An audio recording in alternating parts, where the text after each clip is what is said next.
Welcome back mga kaaldab. Ito na naman po ang inyong lingkod, si Mr. Destiny. Well, ito po yung latest na nakakuha nating update mga kaaldab na kaya daw ang kasabay daw po ni Mengay sa pag-uwi si Risa mga kaaldab. Alam niyo kung bakit? Dahil birthday nga po nito.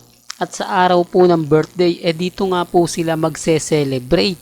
Ang ibig sabihin niya mga kaaldab, sabay na sabay po si Alden Richards na umalis. Ito po ay araw ng linggo kung saan nga po umalis si Alden Richards sa California mga kaaldab at papunta po ito sa Calgary mga kaaldab o Canada. At dito po sa pangalawang photos na nakikita nyo naandyan na nga po si Mama Ten at si Lysam. Kaya nga po nakapagtataka na hindi po sila naispatan sa airport. Sino nga po ba yung kasabay nila? Marami nagsasabi, Mr. Destiny, pamilya Polkerson ang kasabay nila Mama Ten. Ibig sabihin lang niya mga kaaldab, umuwi na rin po nung linggo ang pamilya Polkerson. At pagdating nga po rito ay hindi muna po daw talaga pumasok si Mengay sa Eat Bulaga para nga po medyo mapagtakpan yung pag-alis o paglipad ng eroplano ni Alden Richards papuntang Canada nga po na sila nga po yung kasabay. Well, may kanya-kanya tayong opinion ha. Ito ay base lang po sa mga nakakalap nating impormasyon. Base lang po sa mga taong kumbaga nagmamahal kina Alden Richards at kay Maine Mendoza. Alam ko marami na naman po ang magre-react sa mga ina-update natin. Tatawagin na naman tayong Mr. Throwback. Di po ba? Alam nyo, ako okay lang po sa akin yung mga bagay-bagay na ganyan. Hindi na po ako naapektuhan at never na po ako nagpapadala. Kahit ano pong sabihin nila, ako masaya po ako sa mga ina-update natin. Masaya po ako sa mga pinapakita natin. Ngayon, birthday ni Risa Common sense na lang po mga kaaldab ba? Sa mga hindi nakakagets, sa mga nagsasabing hindi umalis si nanay sila Daddy Bay at ang pamilya niya. Dito lang sila sa Laguna. O nandito lang sa Nubali. Hindi naman umalis yan Hindi naman po ako namimilit. Po ba? Kasi sabi ko nga po sa inyo, kung ano po yung paniniwala ninyo, kung ano po yung sa palagay po ninyo, nire-respeto ko yan. Dito sa video na to, pansin nyo na nag-iisa lang po o iba po yung kasama ni Alden Richards. Hindi po ba real talk? Pero wala pong pilitan May mga bagay-bagay po na kumbaga ang sa akin lang mapapaisip po kayo. Yung pag-alis ni Alden Richards at pagdating ni Mengay sa Pilipinas. Ito yung simpleng katanungan nga po na sinasabi nila, Mr. Destiny, bakit ganon? Bakit walang mga photos? Sinabi ko na to kanina, ulitin ko lang po for the second time. Ano nga po ba ang bakit ayaw po magpa-picture ni na Arjo Atayde at ni Mengay? Ibig sabihin lang yan, hindi po talaga sila magkasama. Gaya po ng sinasabi ko kanina, kahit sabihin nyo na business class yung sinakyan ni na Congressman Arjo at ni Maine Mendoza, imposible pong walang makakita sa kanya.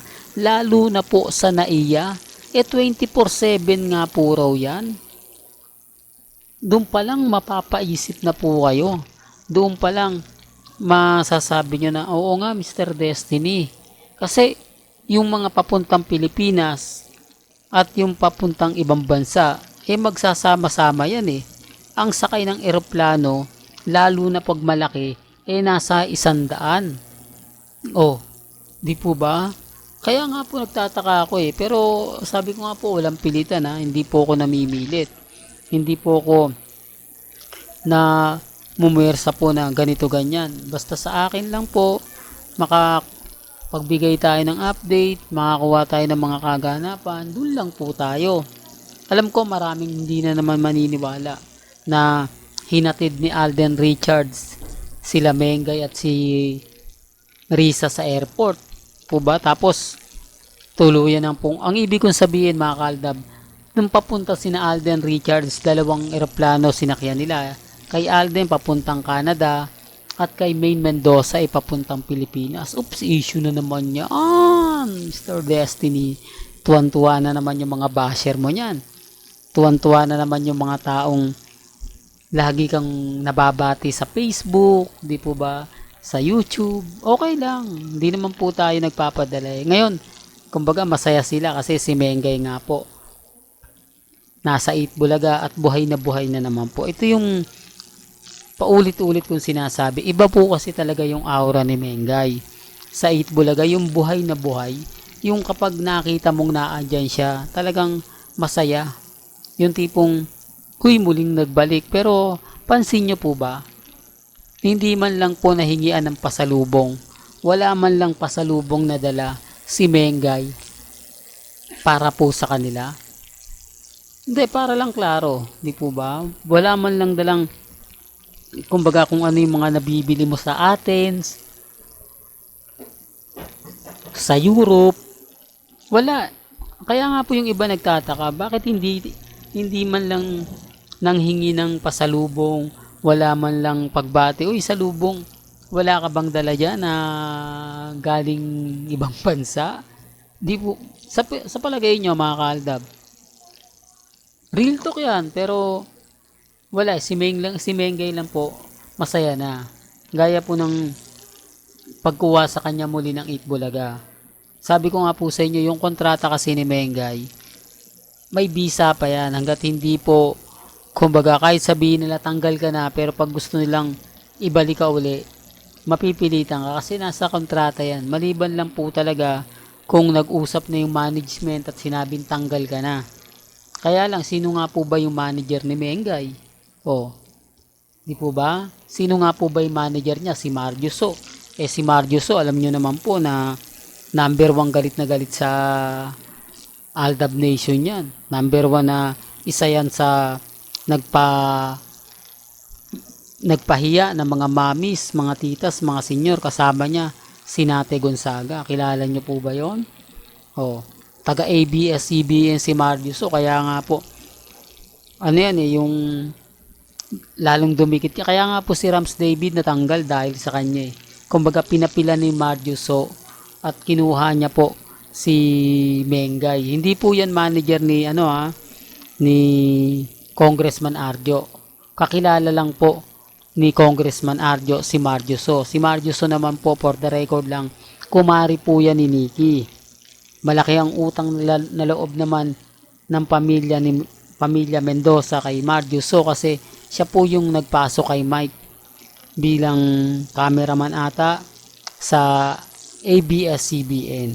Noong mga panahong kasagsagan ng Aldab yun, noong mga panahon na walang work, kumbaga nagkakilala, di po ba? Tapos yun nga po nangyari. Well, alam to ng mga main fanatics, yung mga sinasabi ko, alam to ng mga Armin. Ewan ko lang po yung mga matatagal na, pero yung mga main fanatics, alam po nila yan. Sabi ko nga po sa inyo, subaybay ko lahat yan Tapos sasabihin nila, wala daw akong alam, puro lang daw po tayo ganito, puro lang tayo ganon. Napakarami pong alam ni Mr. Destiny. Hindi po tayo magtatagal dito o bibitiw po ako agad-agad kung alam ko natalo na. Bibitiw po ako agad-agad kung alam ko na lahat ng sinasabi natin kumbaga issue lang. At ramdam naman po natin ang presensya. Kaya nga po ako masaya. Di po ba? Kailan nga po ba na andito si Mengay? Yan ang napakasarap tipong imbestigahan. Pero ngayon masaya tayo. At least alam natin kung sino ang kasama nila Mengay pag uwi ng Pilipinas. At hindi nga po yun si Congressman Arjo Atayde. Well, hanggang dito na lang po ang ating latest updates. Kaya kung gusto nyo pa po ng pinaka-latest at sariwang update, abay tumutok lang po kayo dito po sa channel ni Mr. Destiny para updated po kayo sa mga latest at sa mga bagong video po na ilalabas po natin maya-maya lang. Kaya kung bago ka lang sa channel na to, at isa kang true-blooded Aldab Nation na nagmamahal kina Mengay at Isoy, tama po ang channel na pinuntahan mo, kaya consider na po kitang bagong subscriber. At huwag mong kalimutang i-share ang mga video po natin sa mga mami, sa mga titas, at sa mga senyor. Hanggang sa muli, salamat po sa panonood at pakikinig.